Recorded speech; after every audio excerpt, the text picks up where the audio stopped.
감사합니다. 네, 오늘은 천국은 그물과 같으니라는 제목으로 예수님의 비유의 말씀을 함께 나누고자 합니다. 예수님께서는 천국을 비유로 말씀하셨습니다. 예수님께서 천국을 비유로 말씀하신 이유가 무엇일까요? 한마디로 그것은 깨닫게 하려는 것입니다. 마태복음 13장 10절 이하를 보게 되면 제자들이 물었습니다. 주님, 왜 비유로 말씀하셨습니까? 라고 물었을 때 예수님께서 대답하십니다. 천국의 비밀을 아는 것이 너에게는 허락되었으나 그들에게는 아니 되었나니 무릇 있는 자는 받아 넉넉하게 되되 없는 자는 그 있는 것도 빼앗기리라. 메시지 성경은 이 말씀을 좀 더 풀어서 쉽게 이렇게 전합니다. 너에게는 하나님 나라를 아는 깨달음이 주어졌다. 너희는 하나님 나라가 어떻게 되어가는지 안다. 그러나 이 선물, 이 깨달음은 누구한테나 있는 것이 아니다. 어떤 사람에게는 주어지지 않았다. 누구든지 준비된 마음이 있으면 언제라도 깨달음과 이해가 막힘없이 흐른다. 그러나 준비된 마음이 없으면 깨달음은 흔적도 없이 금세 사라진다. 내가 이야기로 말하는 것은 그런 이유에서다. 마음을 준비시키고 마음을 열어 깨닫도록 주의를 환기시키려는 것이다. 현재 상태로는 그들은 세상 끝날까지 쳐다봐도 보지 못하고 지체될까지 들어도 깨닫지 못한다. 이 말씀을 보면 예수님께서 비유로 말씀하신 이유를 분명히 말씀하고 있습니다. 비유로 말씀하신 이유는 무엇입니까? 듣는 사람들에게, 제자들에게, 또 많은 무리들에게 깨닫게 하려고 하는 것입니다. 하나님 나라에 대해서 무엇인지를 알아야 하기 때문에 그런 것입니다. 주님께서 비유를 통해서 깨닫게 하려는 목적이 무엇일까요?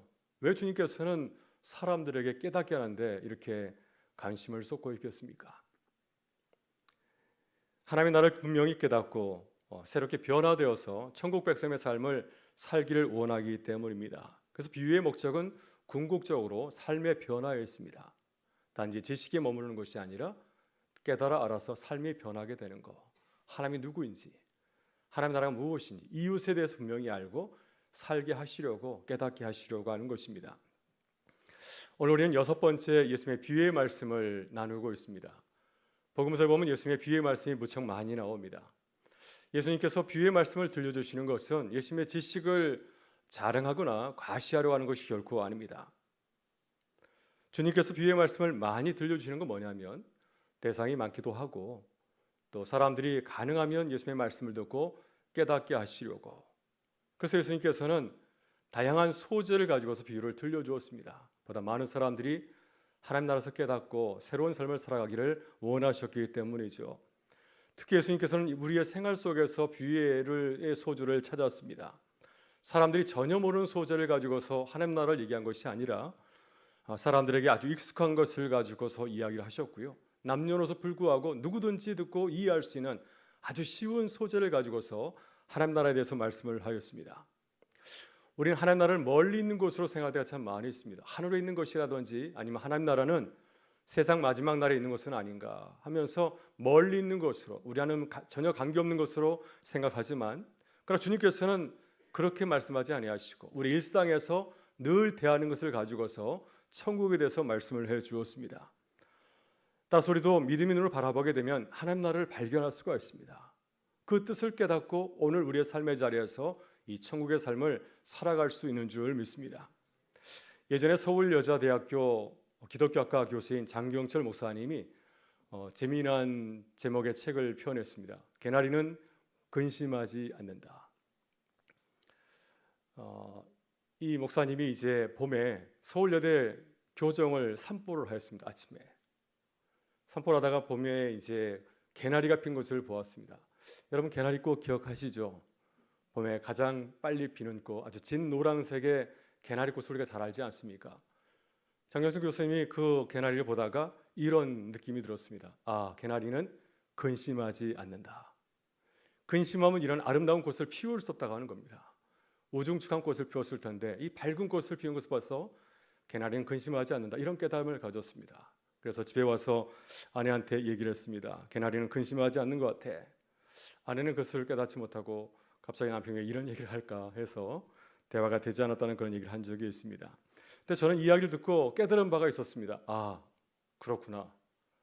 우리가 삶을 살아가면서 개나리처럼 밝게 웃어야겠구나. 그래야 사람들이 우리를 바라보면서 아, 하나님을 볼 수 있지 않겠습니까? 하나님 있는 사람은 저렇게 밝게 웃는구나, 이런 생각을 하지 않겠습니까? 그래서 우리는 늘 우리가 살아가게 될 때 우리가 이렇게 개나리처럼 밝게 웃고 살아가는 주의 백성들이 되어야 될 줄 믿습니다. 이제 곧 개나리가 필터인데 개나리 못지않게 밝게 웃는 모습으로 천국의 기쁜 모습을 전해주는 우리 모든 교우들이 되시기를 주의 이름으로 축원합니다. 아멘. 네, 오늘 본문을 보게 되면 주님은 그물을 가지고 천국 비유를 전하고 있습니다. 우리에게는 보다 좀 생소한 소재가 아닐까 생각이 듭니다. 그러나 어촌에 살았거나 낚시를 좋아하거나 그물을 던져본 사람이라 한다면은 오늘 예수님께서 말씀하신 그 의미를 좀 더 사실적으로 잘 깨닫지 않을까 생각이 듭니다. 그러나 예수님과 제자들에게 그물은 아주 친숙한 소재였습니다. 예수님께서는 갈릴리 바다가 있는 어촌에서 활동하셨고 또 예수님을 따랐던 제자들은 누구였습니까? 어부들이었습니다. 마태복음 4장을 보게 되면 예수님께서 해변에서 그물 던지는 베드로 안드를 보셨다고 말씀을 하고 있습니다. 마태복음 4장 18절 맞습니다. 갈릴리 해변에 다니시다가 두 형제 곧 베드로 하는 시몬과 그 형제 안드레가 바다에 그물 던지는 것을 보시니 그들은 어부라. 그물 던지는 모습을 보셨습니다. 근데 주님께서는 그들을 제자로 부르시면서 어떻게 말씀하셨습니까? 나를 따라오너라 내가 너희를 사람 낚는 어부가 되게 하리라 말씀하였습니다. 주님은 제자를 사람 낚는 어부가 되게 하겠다. 그들의 직업이 영적으로 달라진 의미를 갖게 하겠다 말씀하였습니다. 제자들은 사람 낚는 어부로 만들겠다고 하는 주님의 말씀을 듣고 어떻게 하였습니까? 즉시 순종하였습니다. 그래서 그들은 그물을 버려두고 예수를 따랐다고 말씀하고 있습니다. 여러분, 그물은 그들의 생업인 어부 일을 말하지 않습니까? 그래서 그들은 자신이 하고 있는 그 어부 일을 그만두고 주님을 따랐습니다. 그래서 이제는 물고기를 잡는 어부가 아니라 사람 낚는 어부로 새로운 길을 걸어가게 되었습니다.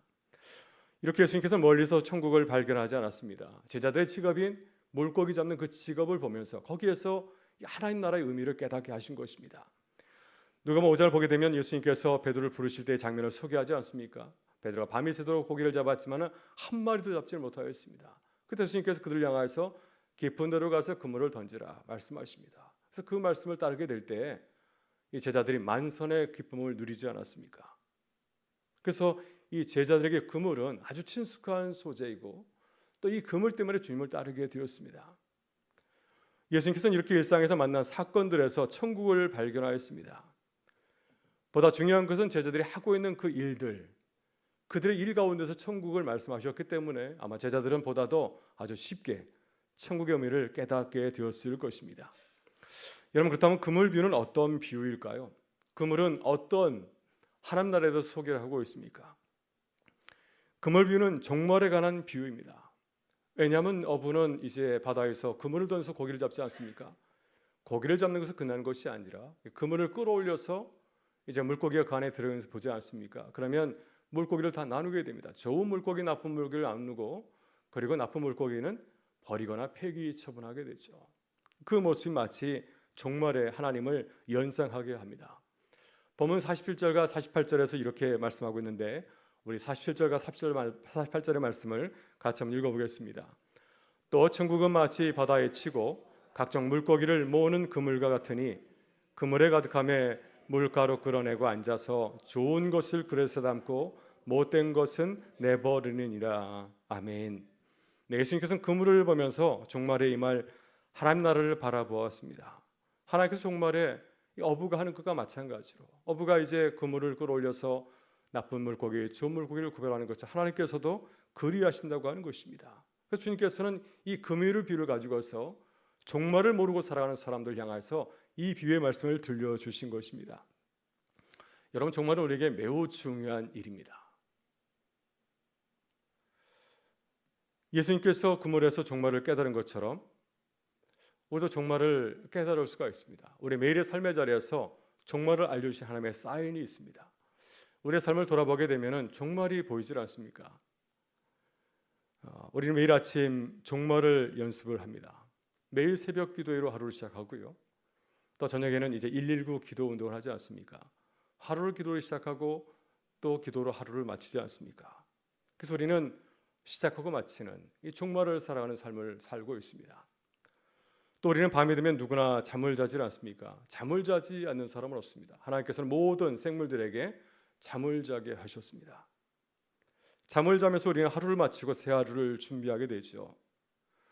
이렇게 우리는 잠을 통해서 종말을 연습합니다. 예수님께서는 개인의 종말인 죽음을 잠에 비유하였습니다.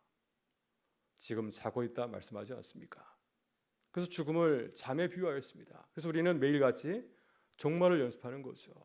매일 저녁에 잠을 자면서 종말을 연습하고 다시 하루를 시작하는 그런 삶을 살아가고 있습니다. 또 우리는 연말이면은 마지막 날에 무엇을 드립니까? 송구영신 예배를 드려요. 그리고 새해를 맞이하게 됩니다. 한 해도 처음이 있듯이 마지막이 있습니다. 이렇게 우리는 한 해를 버리고 새해를 맞이하면서 마찬가지로 종말을 연습합니다. 우리의 삶에는 시작이 있고 마지막이 있습니다. 처음이 있듯이 나중이 있다는 사실을 반복해서는 여러 가지 매일에서도 경험하고 있고 또 한 해를 보내는 가운데서 이 삶을 연습하지 않습니까?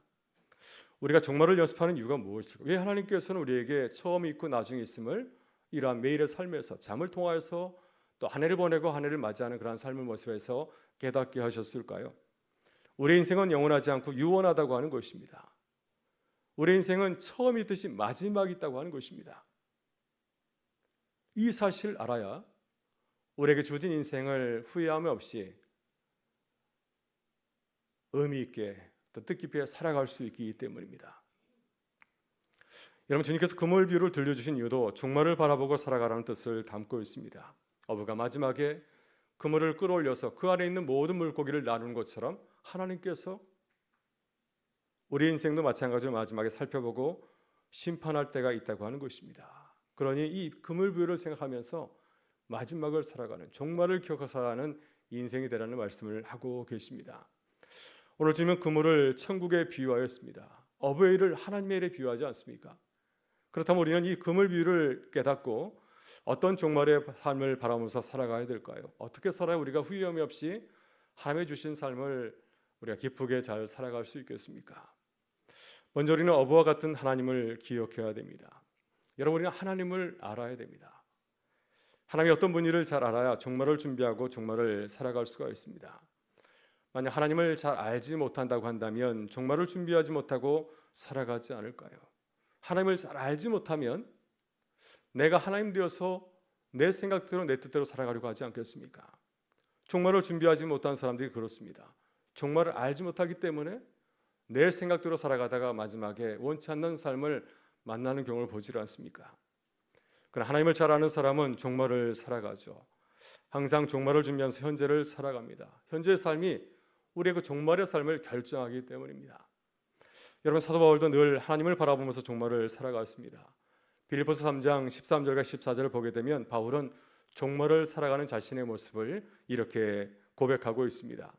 형제들아, 나는 아직 내가 잡은 줄로 여기지 아니하고 오직 한 일, 즉 뒤에 있는 것을 잡으려고 푯대를 향하여 그리스도 예수 안에서 하나님이 위에서 부르신 부르심의 상을 향하여 달려가노라. 여러분, 그물 위에서 주님이 소개하는 하나님은 어떤 분이신가요? 하나님은 어부와 같다 말씀하고 있습니다. 어부는 그물을 던져놓고 가만히 있지 않습니다. 그물을 던져놓고 때가 되면 그물을 끌어올려서 이 그물 속에 있는 물고기들을 다 이제 추리지 않습니까? 좋은 물고기들 가운데서 나쁜 물고기를 추려하게 됩니다. 나쁜 물고기는 버리거나 폐기 처분하게 되죠. 그물 속의 고기는 어부의 존재를 잘 모릅니다. 이 투망 안에 걸려들었다 할지라도 바다에 있을 때 물고기는 여전히 자신이 바다에 있는 줄 알지 않습니까? 그물 속에 갇힌 걸로 생각하지 아니하고 바다에 있는 걸로 생각하게 됩니다. 바다에 있을 때는 어부의 존재를 전혀 알지 못하죠. 그러나 그물을 끌어올리게 되었을 때 비로소 이제 어부를 만나게 됩니다. 여러분, 우리도 그렇습니다. 우리도 살아가면서 하나님을 잘 모릅니다. 하나님이 보이지 않고 안 계시는 것처럼 보이질 않습니까? 그러나 우리가 살아가는 세상도 그물과 같습니다. 우리는 그물 안에 들어있는 물고기와 같습니다. 우리가 종말을 맞이하게 될 때, 마지막 날이 되었을 때, 죽음을 맞이하게 되었을 때, 그때 하나님 앞에 서서 하나님을 보게 될 것입니다. 이것이 물고기와 같은 우리의 삶이라고 주님은 말씀하십니다. 그래서 우리는 그물을 던지고 끌어올리는 그 어부의 모습을 통하여서 우리의 삶을 관장하시고 우리의 삶을 살펴보시고 또 우리를 심판하실 그 주님을 깨달으라고 하는 말씀입니다. 다음, 우리는 물고기처럼 유한한 존재라는 사실을 알고 살아가야 됩니다. 여러분, 우리는 우리 자신을 깨달아야 됩니다. 내가 누구인지를 잘 알고 있어야 종말을 준비하며 살아갈 수 있기 때문이죠.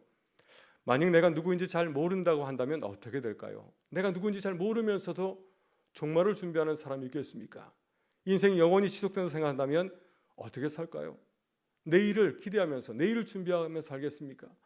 내 삶이 영원히 청년처럼 길어질 것이라 생각한다면 아마 그분은 인생이 굉장히 긴 것처럼 생각하면서 여유 있게 살아가지 않겠습니까? 그러나 우리 인생이 유연하고 언제 찾아올지 모른다고 생각한다면 어떻게 살까요? 우리는 하루하루를 소중하게 생각할 것입니다. 그리고 아주 의미 있게 살아갈 것입니다. 그래서 우리는 우리 자신을 잘 알아야 됩니다. 이것을 아는 것이 종말의 삶을 살아가는 천국 백성의 모습인 줄 믿습니다. 여러분, 그물 부위를 보면 주님은 우리가 누구인지를 분명히 깨닫게 해줍니다. 우리는 그물 안에 있는 물고기와 같습니다. 그물이 바다에 있을 때 물고기는 자기가 최고라고 생각하지 않겠습니까? 그물 안에 여러 가지의 물고기도 있습니다. 큰 물고기도 있고 작은 물고기도 있고 또 어린 물고기도 있고 또 아주 다 자란 그런 물고기도 있을 겁니다.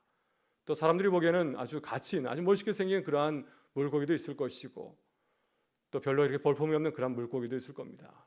그렇지만 모든 물고기들이 바닷속에 있을 때에는 자기가 최고라고 생각하면서 이 물길을 물질하면서 헤엄치면서 가지 않겠습니까?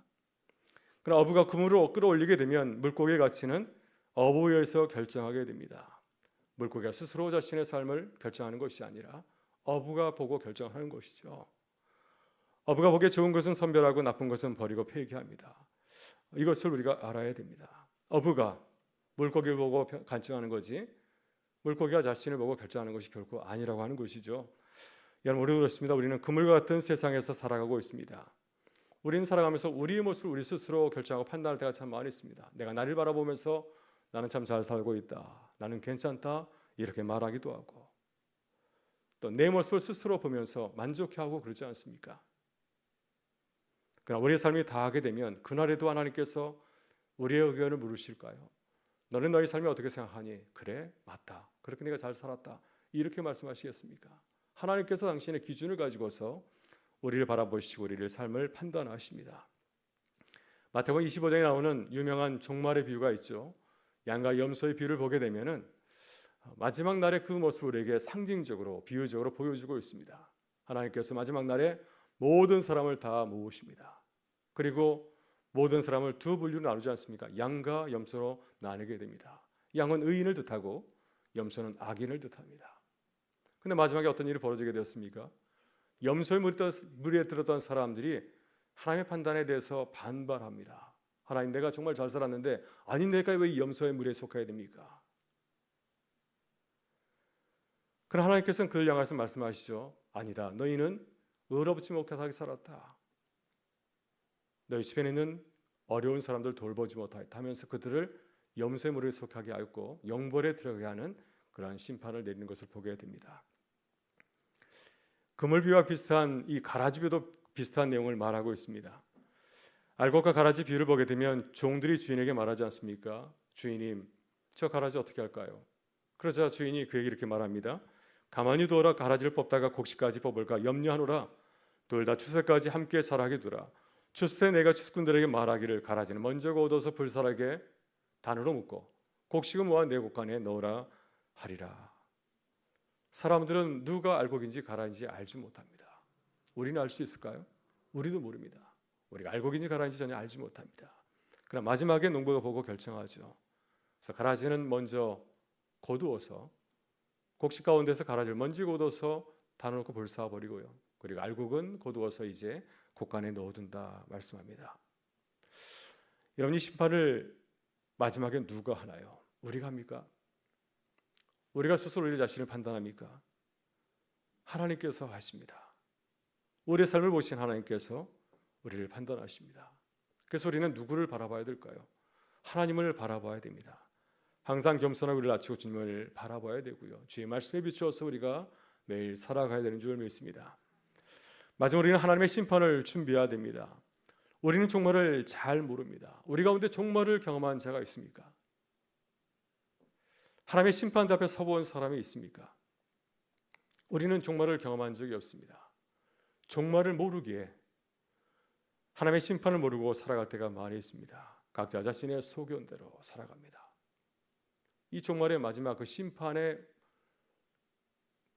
그 자리를 우리가 잘 모르기 때문에 현재를 긴장하지 않고 살아갈 때가 참 많이 있습니다.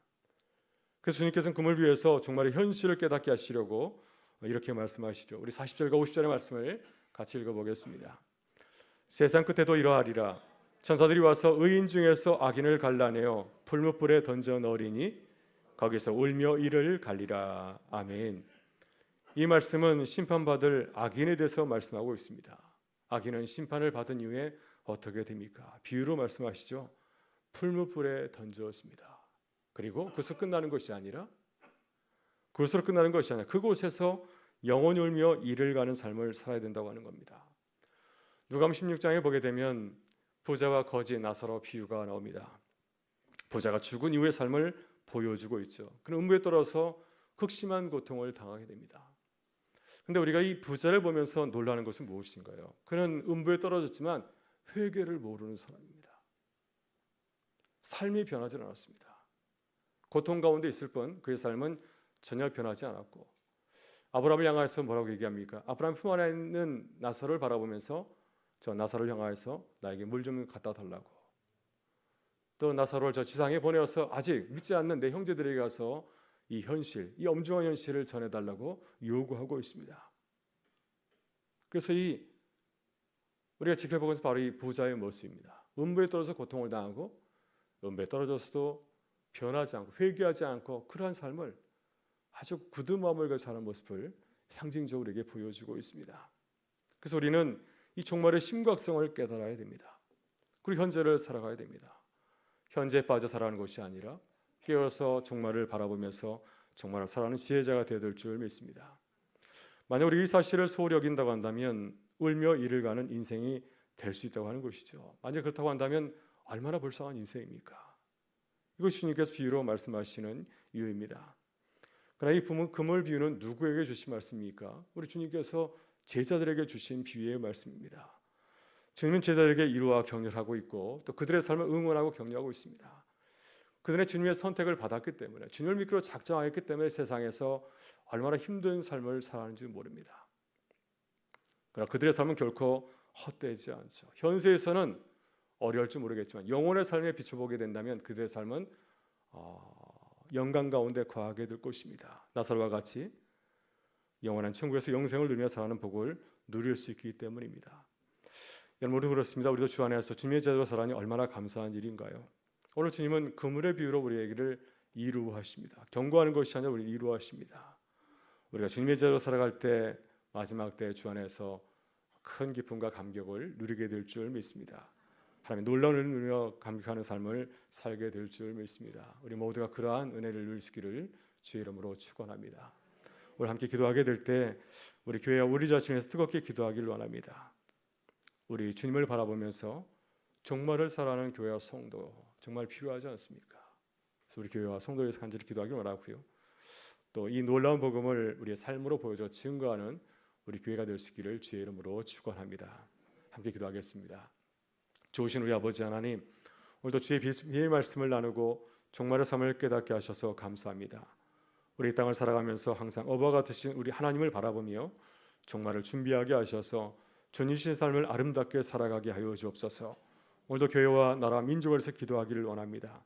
사랑하는 교들이 함께 기도하게 될 때 성령께서 우리에게 새 힘을 주시기를 간절히 바라오며 우리 구주 예수 그리스도의 이름으로 기도드리옵나이다. 아멘.